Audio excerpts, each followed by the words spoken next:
Og maayong hapon sa tanan. Smiley inyong abay ing nga. Maayong hapon. Ay gabi, sorry. Maayong gabi, no? Ako si Ruhanyo ng tanan no, nga kung okay ra medyo ang diri nga roba. Isahon na to diri sa tunga, total daghan man kay bakante. No, mag-isa lang ta diri. Ang mga bag-o pa nangabot ug ang dugay nangabot, no? Ang tanan nga nakasakay sa arka, diri ta. Dali na lang ta. Dapay bakante di abay ni Deacon Junel Lepet, no? Pwede mo move forward para nga magkasinabot kitang maayo, magkita ay ta. Atong tema karon nga kagabion, maghisgot ta, why should we give our offering? Or why the offering matters to God? Ngano man nga maghatag man kitag offering nga tithes ra man gid ang nasa Bible, Father. Naagali Malakay 13, Father, gisulat ni Prophet Malakay kay para mag-tithes ta, di ba? Ngano man nga naman ang offering. Kinsa man ang nagmugna dana, basin inventor na ni Deacon Jonel. Maigsoon, we tithe to fulfill justice, but we offer to express love. Maghisgot ko gamay, pila lang ka segundo or maybe a minute about tithes kay we cannot comprehend or we cannot understand offering if we cannot or we don't understand what tithe is. Mura ba na og dili ka makaagto og high school kung di ka mo agi elementary, di ba? Basic man ang tithes, no? So, dili kita makasabot yun sa offering kung di na to hisgutan ng tithes. Hisgutan gamay, kay nasayo naman tanan pero ministers magunda. O dapat, ang atong understanding dani is deeper and wider. Laom, unya, lapad pa yun. Deep and wide, di ba? Dili lang laom. So, dili na ko mangutana sa inyo kung kinsa sa inyo diri ang gatayt na. Duha mo gud sa ato diri. I believe nga kita tanan gatayt ta. Okay, we are giving our tithes to God.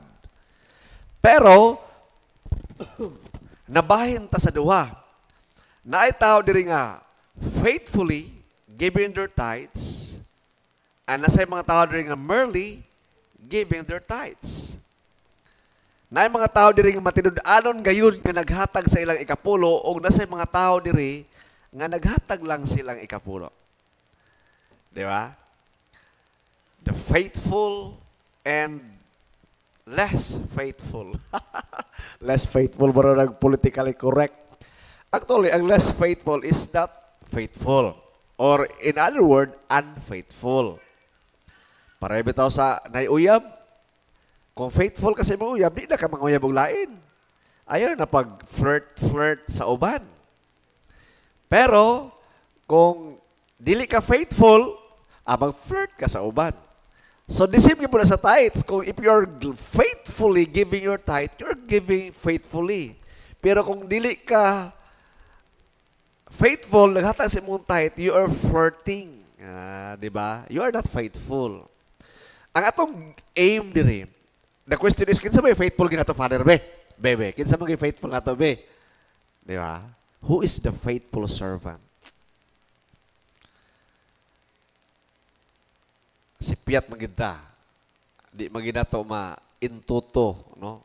Word for, ato yung kuan ba, kaning masunod yun 100%. But to the best of our ability and as best as we can be, we are practicing or we are giving our tithes to the best of our ability. Now, the word tithe comes from the Hebrew word maaser, meaning 10. It was commanded under the Mosaic law as a sacred obligation, returning to God what already belongs to Him. Tithe is from the word 10. Tungod kay ang Israel, 12 sila kamagsuon. Si Jacob, ginganlan siya Israel. Si Jacob is last Israel. Na siya 12 kabuk anak. Sa iyang 12 ka anak na ay kaliwat niya nga pari, the Levites. Ang Levites, mao'y mag-take care sa tent, okay, sa tent of the meeting, kay wala pa, during the time of Moses, wala pa man ang the temple. Pero nag-evolve na ang Israel na anay templo. O dito sa templo, mura na siya o cathedral ba? Ana, para masabta na to, mura siya cathedral, templo. Ang tanan nga mga anak ni Levi, the Levites, kay 12 man sila kabuok, na 11 diha. Ang 11, mag-work na sila. O ang 10% sa ilang kita, ihatag nila sa family ni Levi, tungod kay si Levi, Levita, nag-take care man sa temple, dili man sila manarbaho, wa man sila negosyo. Ang sugo sa Ginoo sa ilang mag-atiman sa simbahan, sa templo. O ang katong 10% para to kanuon nila, at the same time, maintenance sa simbahan. So, kinsa may mga clergy diri sa ato nga panahon, kinsa may mga Levites, mga obispo, di ba? Mga pare, mga diakono. Mauna sila ang mga tao nga nangalagad sa templo, sa simbahan, gayon literal. Maubitaw nga na sila nga na ay kolar diri. Kay para muna pasabot diya nga gihigta na sila sa simbahan ni Kristo. They are married with Christ. Muna among wedding ring ni Kristo. Oh, kanay. Gamay man ang wedding ring. Kanay amo dako, kolar. Pag mo ipsot mi, dapat mahikog mi. That means nga, kumukalas mi sa among promise ni Christ, matchok mi dapat. Dapat mamatay ang pangapari o mga dikon, kumuhawa sila silang pagkapari o pagkadikon. Maubitaw nga na seremonyas nga, kumuhawa kasi o pagkapari, tanggalon ng kular. Tanggalon tanan niya, mulakaw din ka. Ana. So dili gid unta dapat, di ba? Dili gid ang clergy tungod kay giminyo naman ka ni Kristo sa simbahan. Dili gid gid ka dapat nga muhawa kay naminyo na galing. Oh, minyo naman mi. So, ang ikaduha nga marriage namo kaning the sacrament of ordination. We receive the sacrament of marriage, and the sacrament of the ordination is like also a marriage to Christ of His church. So, kami mga lagad, ang mga pare, mga diakono, obispo, labi ng mga ordained. So, kana ang tithe supposedly, pagkao na siya. Mo may description ni Malakay. I'll give you the Malakay 3:10. Bring the whole tithe into the storehouse so that there may be food in my house. Food. Sa ito pa, primarily, pagkaon gina siya sa mga pari. Pero tungkol kay ang simbahan nato, gamay pa man, o dili pa yun siya, inanag yun ka stable ang mga tao, or faithful, ano na lang. Actually, kung ang tanan ng mga member ng simbahan, maghatag lang sa tithe, ang atong mga clergy dire, pwede na yun dili magtrabaho. Pwede na yun dili magnegosyo. Tungod kay it's more than enough. More than, I'm not saying enough lang ha, it's more than enough. Ang tithe sa mga tao, makapakaon sa ila at the same time maka-maintain sa templo. Okay, ma-maintain ang templo.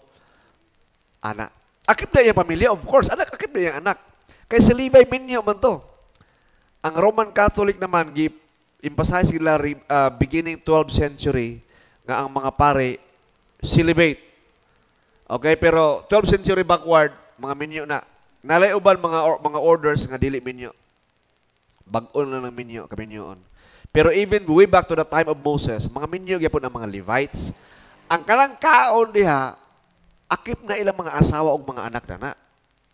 Okay?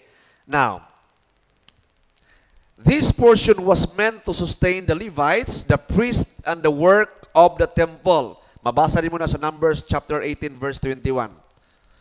In short, the tithe is duty. It is God's portion. It belongs to Him. It is not ours to hold. Tithe belongs to God. It doesn't belong to the Levites. Wala na ingon diya nga tithe belongs to the Levites and the Levites' wives and the children of Levites. No.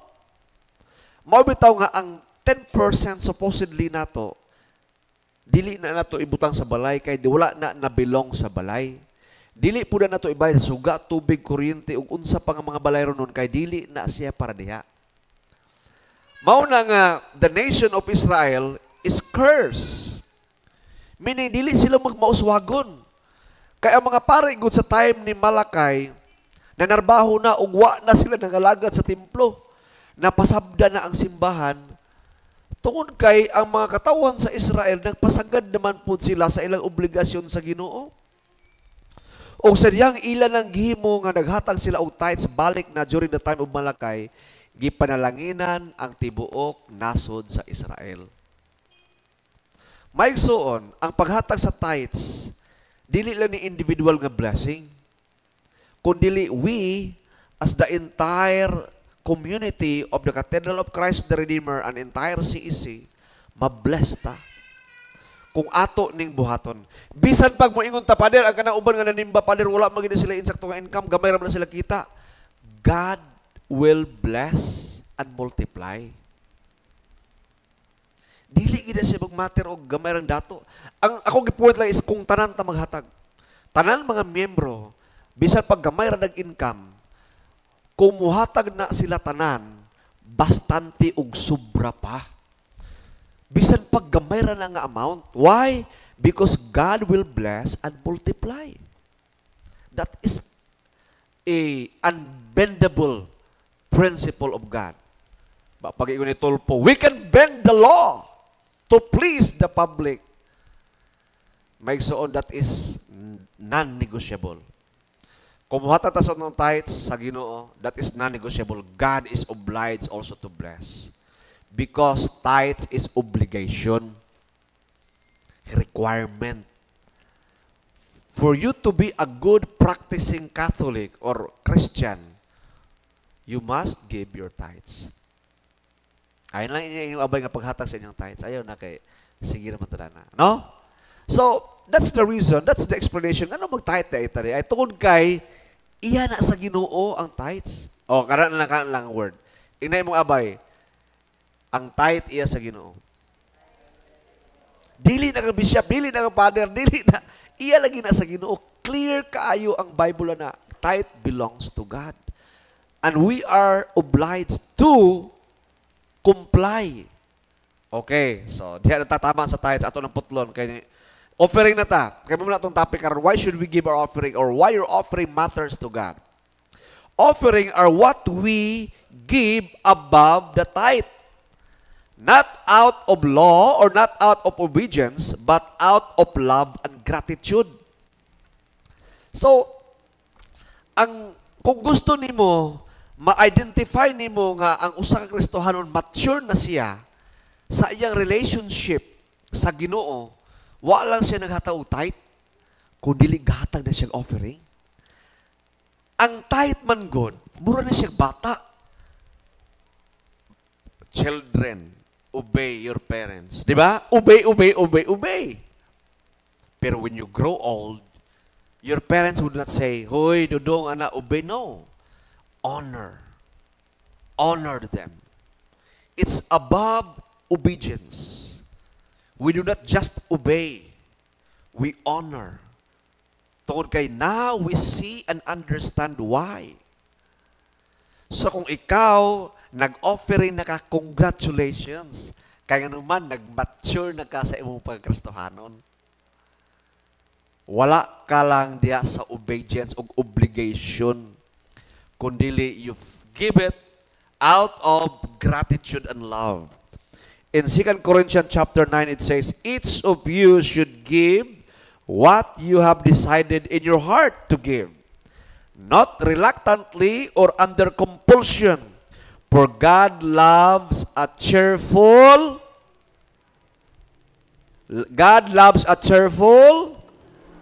exactly.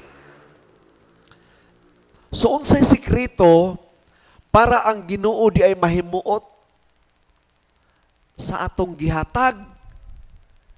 Kaya sige na akong balik-balikon, although na some of you wala sila kadungog. Dili tanan offering dawaton sa Ginoo. Kabalo mo na? Dili tanan pod tithe dawaton sa Ginoo. Kay na may tithe nga gipaksian. Kaya di na dawaton. Pero, bisan pagali, naghatag ka sa imong tithe, murag bata ba? Nagmurmur ang bata, gisugo sa iyang papa, nagbagulbol siya, pero iyang gituman. Di ba? Ang pangutana, dawaton ba sa amahan ang iyang gibuhat? Dawaton. Kay nasayon ang amahan nga ang iyang anak immature pa. Okay? Nag-gets ninyo may igsoon? Ang tithes, pasayloon ta sa Ginoo nga medyo gi-struggle ta. Gi-struggle ta ba? Usahay some of you are murmuring. God understand that. Tungod kay obligasyon man. Okay? Pero diri sa offering, it speaks about your maturity. Mauna nga, ang requirement sa offering para dawaton sa Ginoo, you must be a cheerful giver. Ingnan mo abay, be a cheerful giver. Sa mga cheerful, kada naka-smile ba, di ba? Naghatag ka uban ang kalipay o gugma. Mabalik-balik ko diyaw. Manindog tang tanan og atong ihatag atong tithes offering, special offering uban ang kalipay o gugma. Tungod kay si Abel o si Cain nag-offer sila sa Ginoo dungan, di ba? Si Abel naghalal og iyang mga kay farmer man siya. Si Cain nag-grow man siya og mga karnero. Katumang masakiton iyang gihalad. Dili the best. Wala nagmalipayon ang Ginoo sa iyang offering. And the Lord says in Genesis, God reject Cain. And he got envious to his brother and he killed his brother. So kung dili da ita maayo maigsuon nga mag-offering, dili kinasing-kasing, wala na to gitarong ba? Dili the best atong gihatag sa offering. Posible di ay nga mahimo kang siluso og silusa. Unya, you will kill your brother from in your heart. You will curse your brother tungod kay you are envious to them about their success. Tungod kay magsilos ka, kay gipanalangin siya sa Ginoo, ikaw wala ka panalangin kay dili mao ang imong kasing-kasing. And in your heart, you will murder your brother like Cain, yang ipatay yang igsuon. Tungod kay nagsilos siya, kay ang Ginoo nanalangin niya. Dili unta na moabot sa ato. Now, what I'm trying to say, dili tanan offering dawaton sa Ginoo. Ang offering lang nga dawaton sa Ginoo if you give your best and you give it with a cheerful heart. Malipayon nga kasing-kasing. Tungod kay ni tubo na ka o nakasabot na ka unsa ang tithes. And one thing also, you cannot give your offering if you do not give your tithe.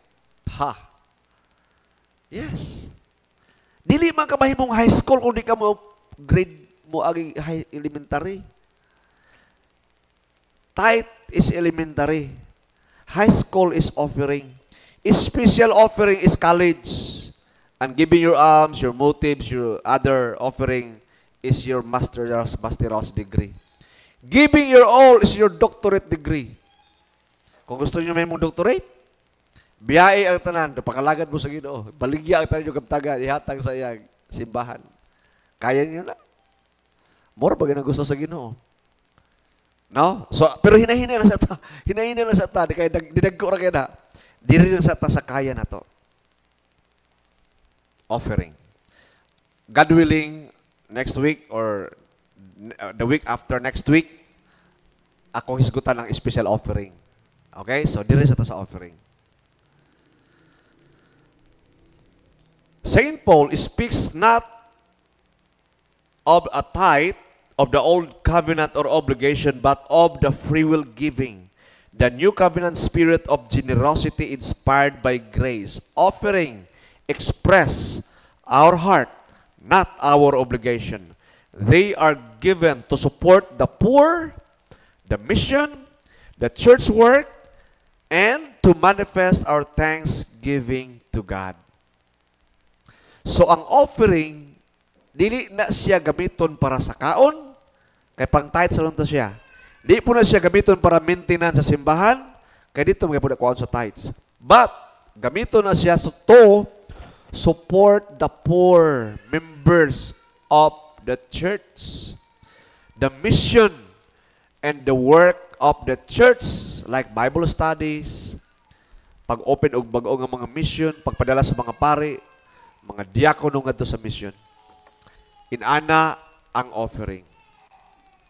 Now, tanaw to gamay ang pagtulunaan sa mga early fathers about offering. The early church following Christ no longer limit giving to a fixed percentage but viewed it as a spiritual act of worship. In Hebreo, tanaw na to, chapter 13, nagaingon, do not neglect to do good and to share what you have, for such sacrifice are pleasing to God. Share what you have. Do not neglect to do good and share what you have, for such sacrifice are pleasing to God. And that speaks about offering. And let us examine some DDK of the church in the 2nd century. DDK means the teaching of the early fathers or mga writings of the apostles. Nagaingon dito. If you have earned by your hands, give as a ransom for your sin. Unsa man ni? Kung nakuno kay na earn, if you have earned by your hands, give as a ransom of your sin. This reflects the ancient conviction that offering was an act of thanksgiving, purification, and solidarity, not a tax but a gift of love. Mauning rason nga ang early church, ang tanan nilang kabtangan, ilang gipamaligya og ang alin ilang gihatag, ilang gibutang sa tiilan sa mga apostoles.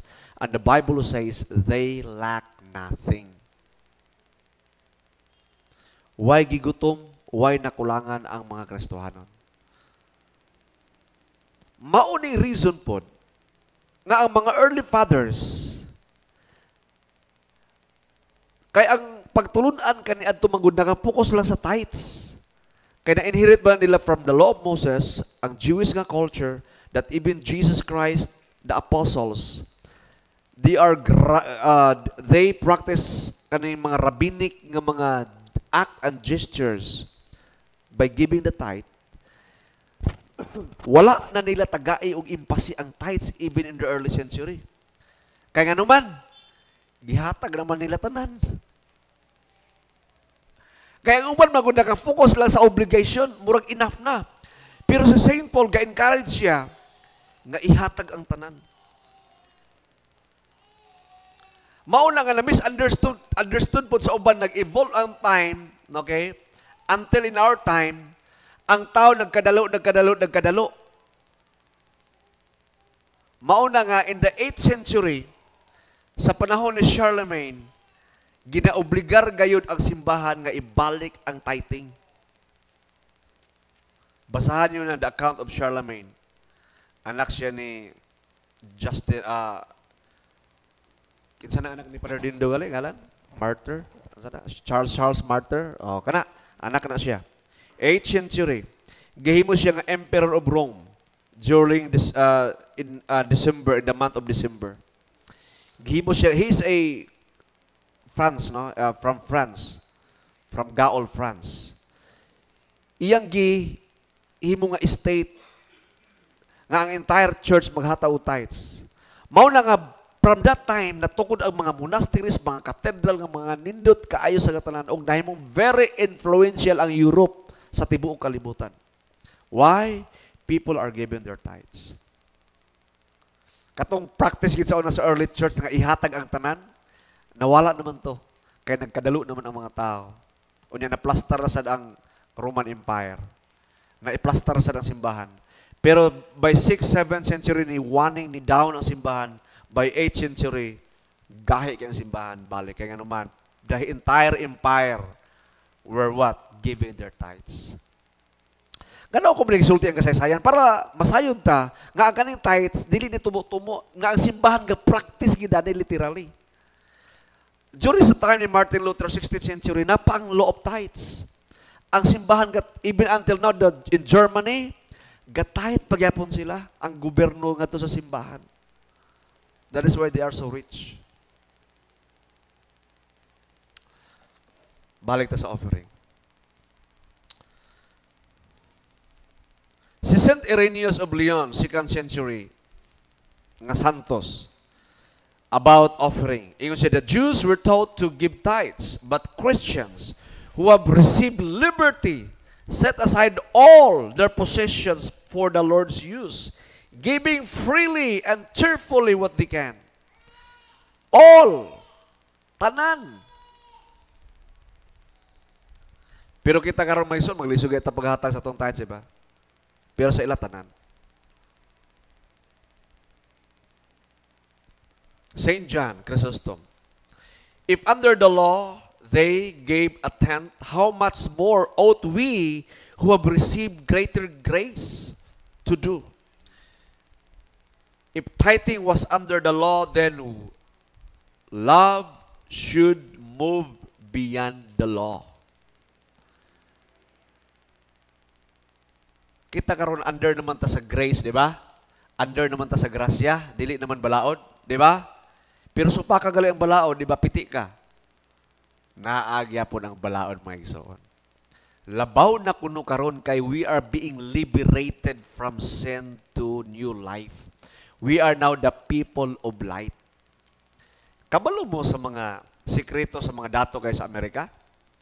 Like, let me just name some few. Bill Gates, Elon Musk, maybe, yes, Donald Trump. Mga multi-billionaire ba sa US? Kanang mga number one. Nana sila yung mga foundation. Ang uban lang is for tax evasion. Gusto sila mo evade sa tax. So na sila yung mga foundation. Pero some are so serious. They really set aside money for the poor.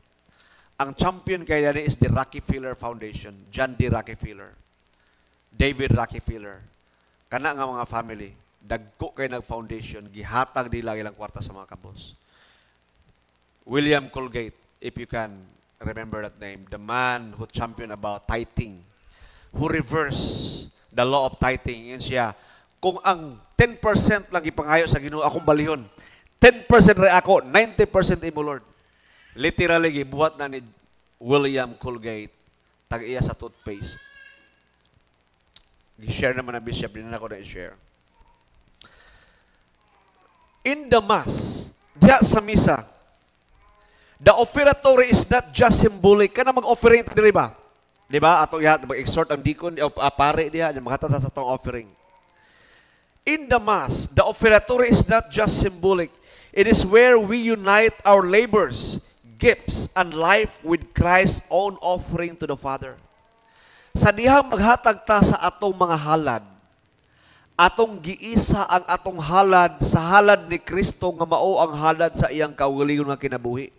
Mao bitaw nga pag-process dito, ang gi-process ang body of Christ to be ang host nga duwa pa na bless. Unsa pa? Unsa pa i-process? Wine og water og offering. We join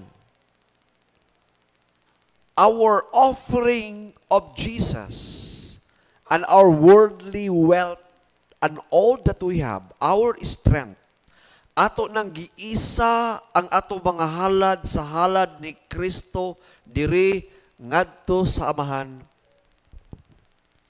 Mauna mo ingon ang celebrante, blessed are you, Lord God of all creation, for through your goodness we receive the bread we offer you, fruit of the earth and work of human hands.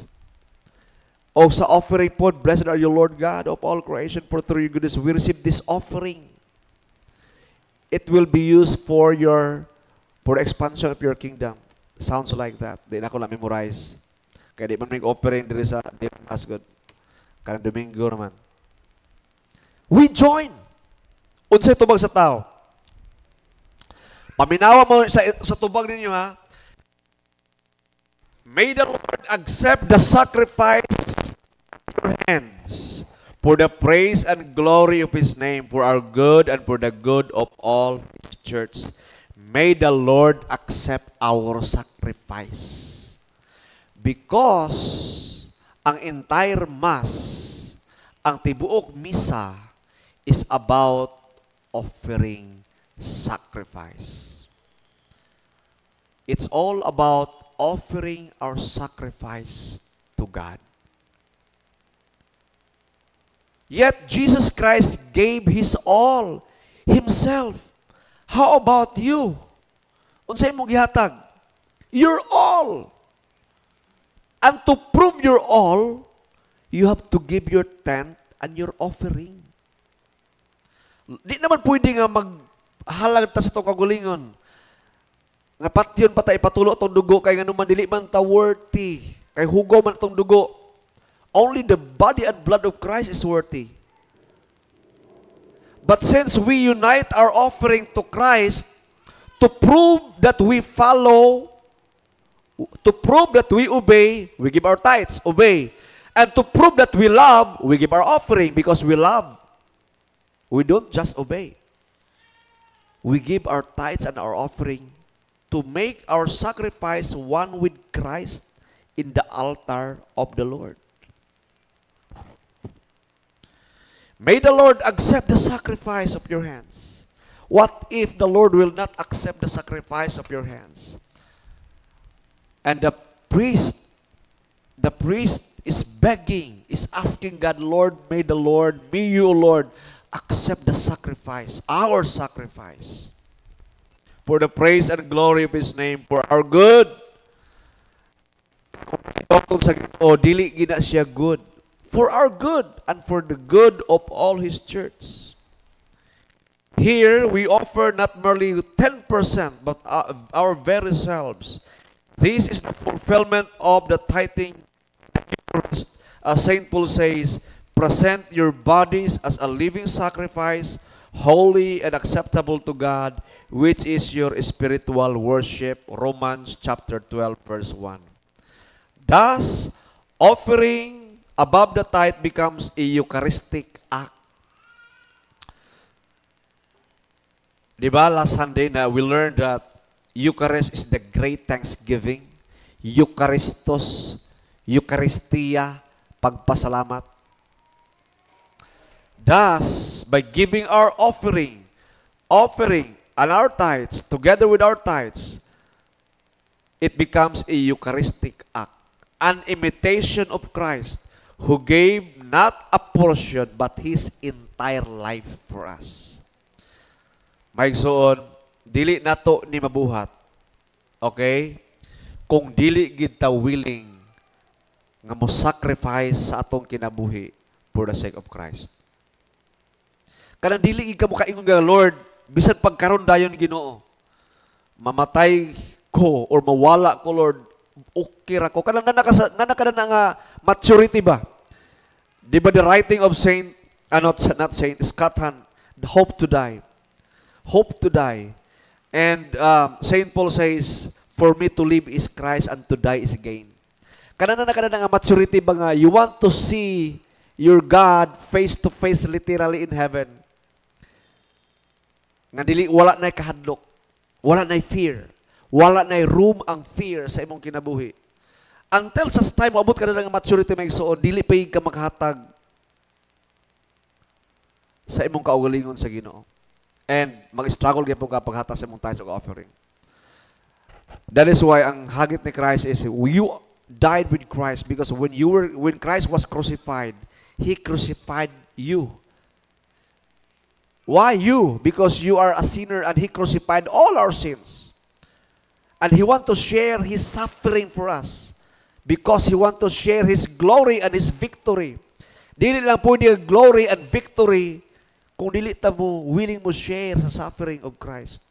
That is why ang atong paghatag, although it's painful, we bleed, gadugo ta, nagdugo ba?